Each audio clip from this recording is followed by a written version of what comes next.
You're listening to the Talking Headways Podcast Network. Hey, everybody. As you know, we've been doing the Monday show every other week, as it gives us a bit of a break to collect the news and be a little bit less stressful during the pandemic. But that doesn't mean you shouldn't have other podcasts to listen to and get your fix on Mondays and Tuesdays. So that's why we're sharing a short clip of a short podcast series called Footnotes.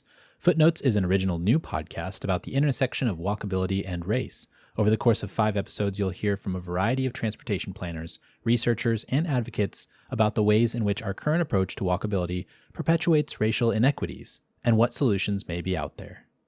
Garnett decided to go to college in New Orleans. He had heard that it was the northernmost Caribbean city, and he figured he'd fit right in.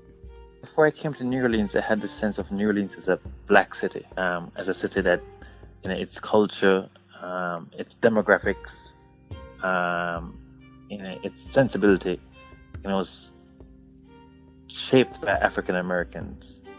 When he arrived in New Orleans, he threw his bags down in his dorm room and, no surprise here, immediately went out for a walk.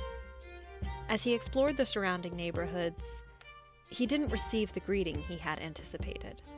My being black, something I thought would never not been an issue in New Orleans, was an issue.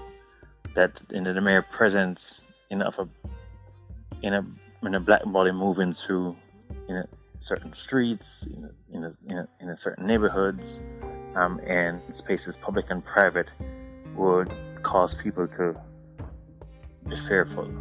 In Kingston, where violent crime rates are high, Garnett had mastered the art of the street.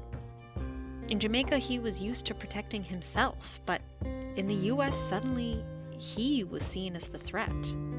I couldn't even figure out, when people were afraid of me until sometime it was too late, when somebody would scream, or somebody would run from me, or somebody would threaten me, or somebody would call the police, on me.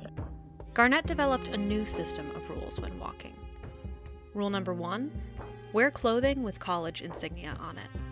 Rule number 2, cross the street if walking behind a white person. Rule number 3, don't turn around too quickly. And rule number 4, carry a book at all times. In Jamaica, knowing the rules kept him safe. In the U.S., he hoped they would do the same.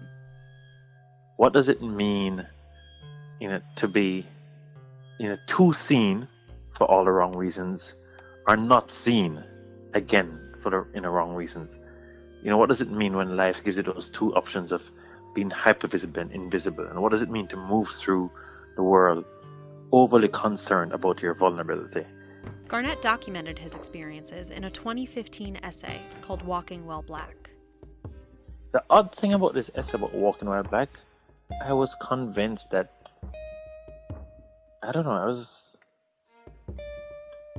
I was hoping that one day this would be obsolete, but I was still convinced, as awful as things were, and I knew that the world brings light and darkness, that it was a kind of essay nobody would be talking about 2-3 years later.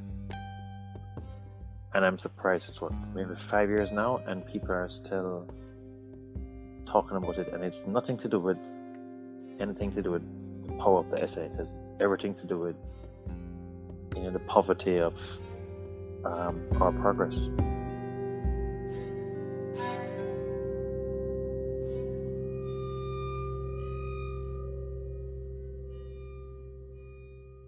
Lily Linke is the host and creator of Footnotes. She is an artist, educator, and urban planner with a particular passion for creating equitable public spaces through innovative community engagement.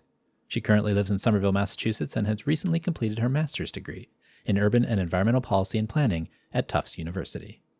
To subscribe to Footnotes, look for the purple upside-down walk sign when you search Footnotes in Apple Podcasts, or go to footnotespod.com.